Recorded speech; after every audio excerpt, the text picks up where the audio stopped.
आज के कार्यक्रम के आकर्षण मुख्य वक्ता doctor Abha ma'am, doctor Sanjay sir, Sikar जिले के उप जिला प्रमुख, पार्टी पॉलिटिक्स से ऊपर उठकर काम करने वाले भाई ताराचंद जी धायल, पंचायत समिति पिपराली की प्रधान, हमारे संगठन की प्रांतीय कार्यकारिणी उप सभाध्यक्ष बहन सुमन जी भानुका, संगठन की रीढ़ और सीकर जिले में अपना परचम लहराने वाले संगठन के वरिष्ठ साथी भाई बहादुर जी खेतर, मेरे प्रांतीय कार्यकारिणी के सदस्य,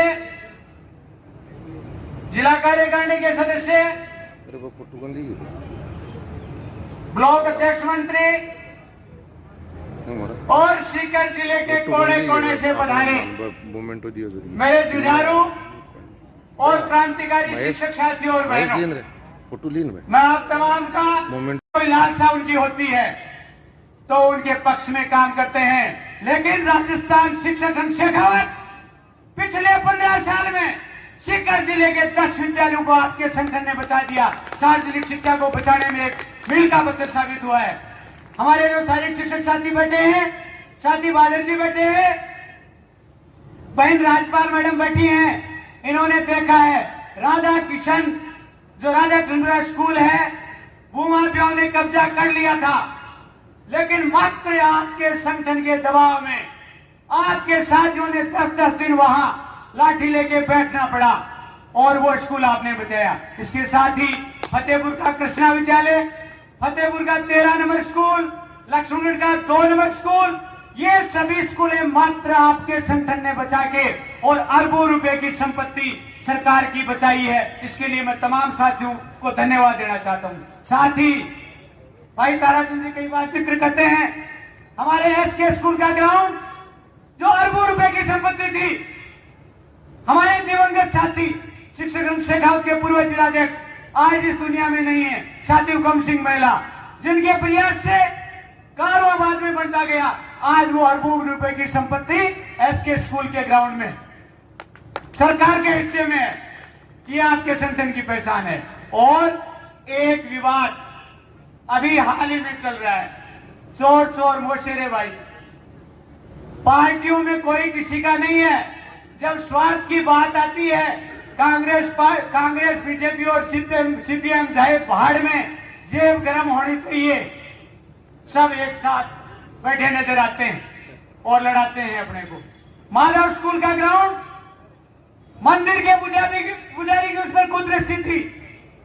पहले सुनने में आ रहा था कि आरएसएस के लोग उस पर कब्जा करना चाह रहे हैं, लेकिन ये बात समझ में नहीं आई कि जब आरएसएस के लोग कब्जा करना चाह रहे थे तो वर्तमान सरकार जब कांग्रेस की है तो अब उनके हौसले बुलंद कैसे हैं? अब उनके हौसले बुलंद हैं, आप सभी समझदार हैं। ये पर्दे के पीछे ये गठजोड़ चल रहा है, लेकिन राजस्थान शिक्षक संघ शेखावत इनके मंसूबों को कामयाब नहीं होने देगा। 1 साल से लड़ाई लड़ रहा है, तन मन धन से उस विद्यालय को बचाने में लगा हुआ है। और यदि जब एक ही उल्लू काफी हो बर्बादे गुलिस्ता करने को, अंजामे गुलिस्ता क्या होगा, हर साथ पे उल्लू बैठा है, ऊपर से लेके नीचे तक पूरे कुएं में भान पड़ी हुई है। लेकिन आज की उपस्थिति ये दर्शाती है कि यदि शिक्षक संघ शेखावत सड़कों पे आ गया, जब सड़कें सूनी हो जाती हैं तो तानाशाही हावी हो जाती है। लेकिन राजस्थान शिक्षक संघ शेखावत की उपस्थिति ने आज ये तय कर दिया कि सड़कें सूनी नहीं होंगी। आक्रोश के खिलाफ, दमन के खिलाफ, सार्वजनिक शिक्षा को बचाने के लिए शिक्षक संघ शेखावत ईंट से ईंट बचा देगा और आगे की कड़ी में तैयार रहेगा। अब भाई ताराचंद जी ने जिक्र किया ग्रामीण ओलंपिक का, मैं 2 ही मिनट में मेरी बात समाप्त करूंगा। बोलो बोलो बोलो, चेपो काम दो।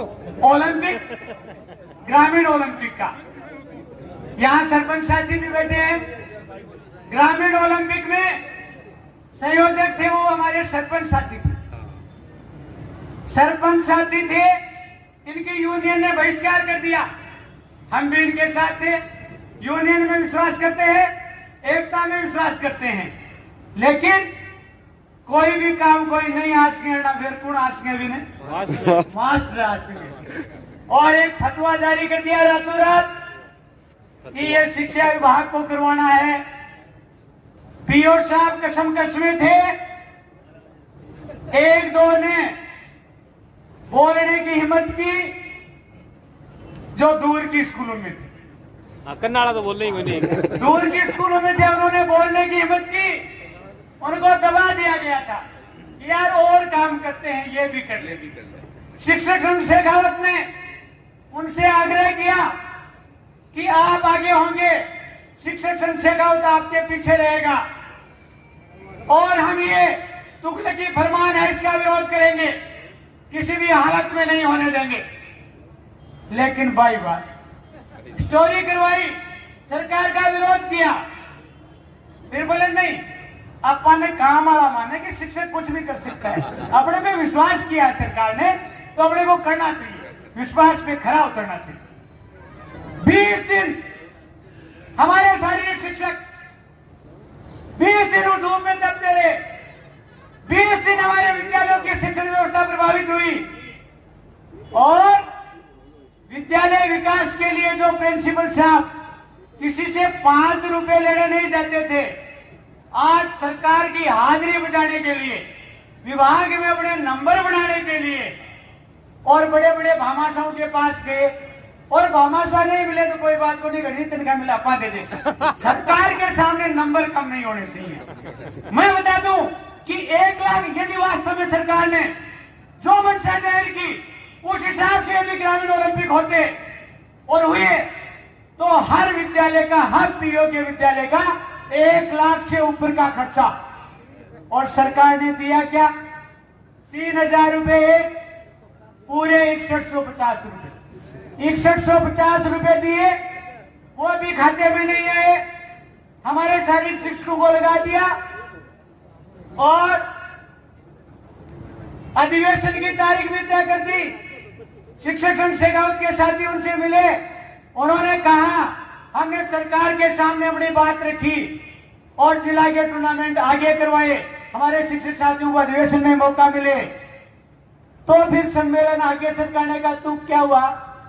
उसके बाद में मैं उसी बात पे आता हूं, जब वहां गए, जब उद्घाटन हो रहा था तो जो देखने वाले थे वो तो स्टेज पे थे, काम करने वाले थे तो नीचे थे। मैंने जब ऐतराज जताया वहां तो हमारे अधिकारियों ने, शिक्षा के विभाग के अधिकारियों ने कहा नहीं नहीं आपनो काम है, नखोड़ों को नहीं, आपनो ही काम। चलो ठीक है।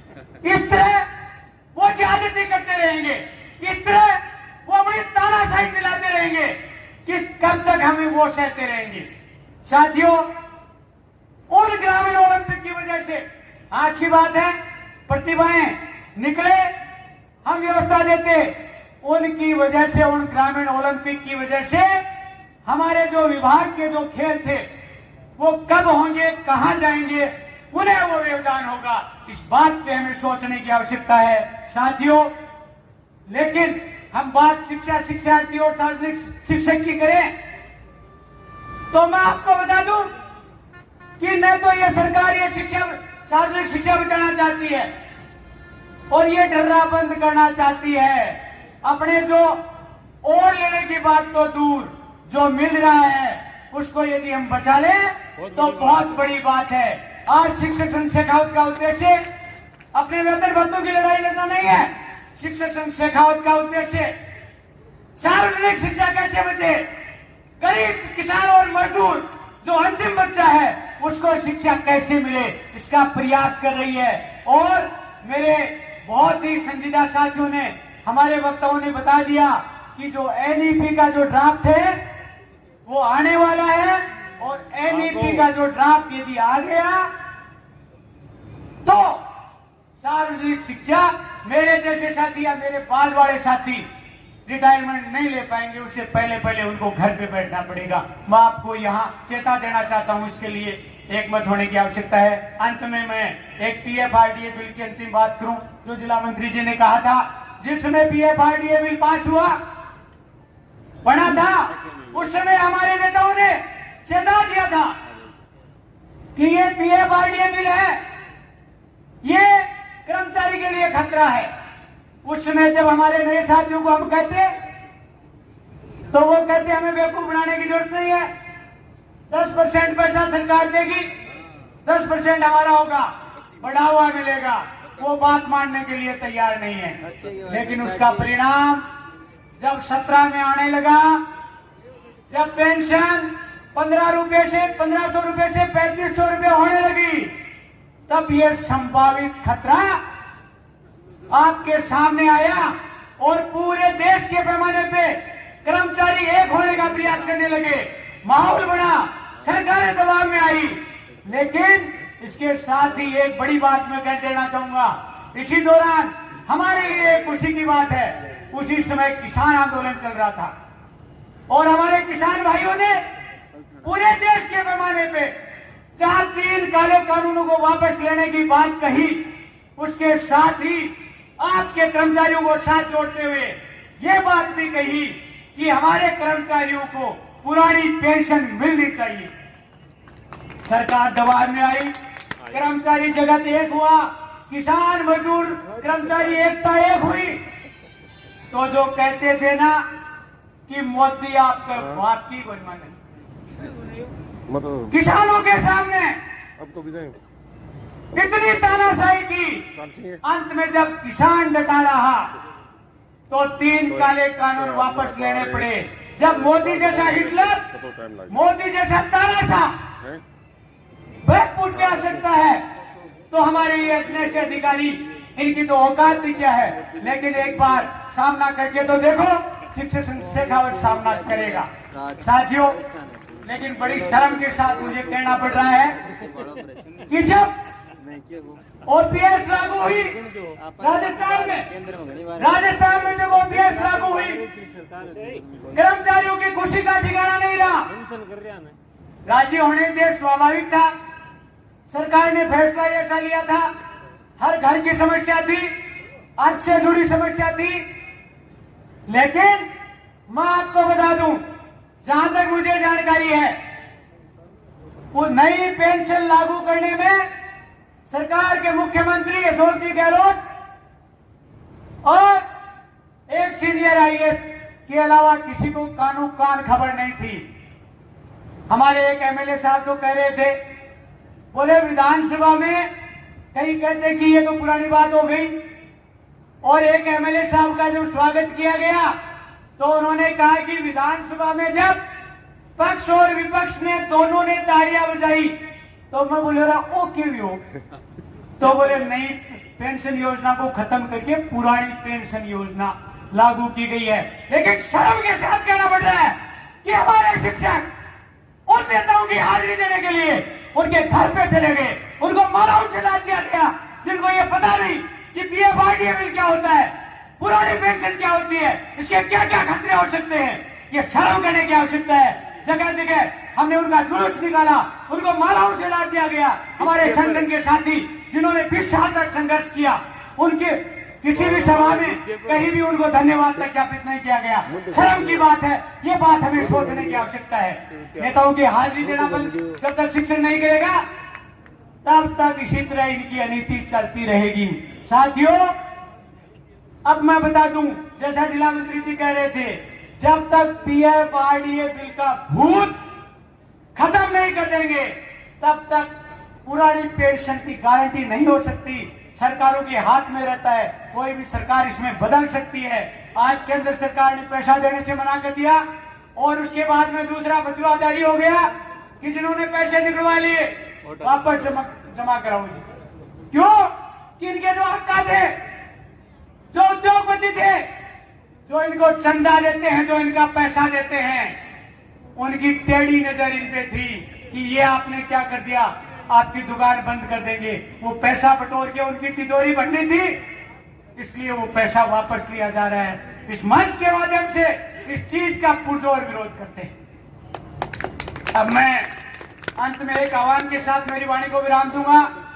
आज सार्वजनिक शिक्षा को बचाने में इस अधिवेशन ने सरकार को यह चेता दिया कि राजस्थान का शिक्षक कमजोर नहीं है।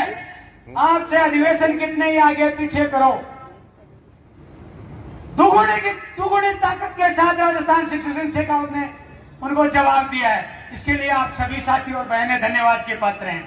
आगे भी मैं आपको आह्वान करना चाहूंगा कि वेतन भत्तों की लड़ाई छोड़कर सार्वजनिक शिक्षा को बचाने के लिए जब तक अभिभावक, किसान, मजदूर सभी एक साथ मिलकर लड़ाई नहीं लड़ेंगे, तब तक ये सरकार के जो मंसूबे हैं इनको नाकाम हम नहीं कर सकते। इसलिए साझा संघर्ष की रणनीति तय करेंगे। और पिपराली के साथियों ने ये जो शानदार व्यवस्था दी, इसके लिए वो धन्यवाद के पात्र हैं। हमारे जो वक्ता दिल्ली से चल के आए, संगठन उनका भी शुक्रगुजार है कि कल की रात पूरी रात चले, आज की रात पूरी रात चलेंगे। हम माफी चाहेंगे आपको जो कष्ट हुआ उसके लिए। और शिक्षक शेखावत ने आपने जो नई ऊर्जा का संचार किया है उसके लिए भी आप धन्यवाद के पात्र हैं। पुनः साथियों, अब आवश्यकता इस बात की है कि हमें चेतावनी देनी है। और अभी बीच में एक समाचार आया कि हमारे ये जो भवन है इसके जो ओनर हैं उन्होंने भी एक घोषणा की है इतने सारे शिक्षकों को देख के कि यदि कोई शिक्षक शादी के लिए ये भवन बुक करेगा उसको रिबेट मिलेगी। अभी घोषणा करवाई है, तो ये भी मैं घोषणा आपके सामने करना चाहता हूं। लेकिन पुनः एक बार इस आह्वान के साथ कि सभी तबकों को साथ लेकर जब तक साझा संघर्ष नहीं करेंगे तब तक सार्वजनिक शिक्षा को नहीं बचा पाएंगे। और अब इनकी जो तानाशाही अनीति हद कर गई है, इसलिए हमें चेतने की आवश्यकता है। हो गई है पीर पर्वतसी, हो गई है पीर पर्वतसी पिघलनी चाहिए। अब हिमालय से कोई गंगा निकलनी चाहिए, अब हिमालय से कोई गंगा निकलनी चाहिए। हर गली में, हर सड़क पर, हर नगर, हर गांव में हाथ लहराते हुए हर लाश जलनी चाहिए। सिर्फ हंगामा खड़ा करना मेरा मकसद नहीं, ये सूरत बदलनी चाहिए। मेरे सीने में ना सही तो तेरे सीने में सही, हो कहीं भी आग मगर आग जलनी चाहिए, आग जलनी चाहिए। जय हिंद, जय भारत, इनकलाब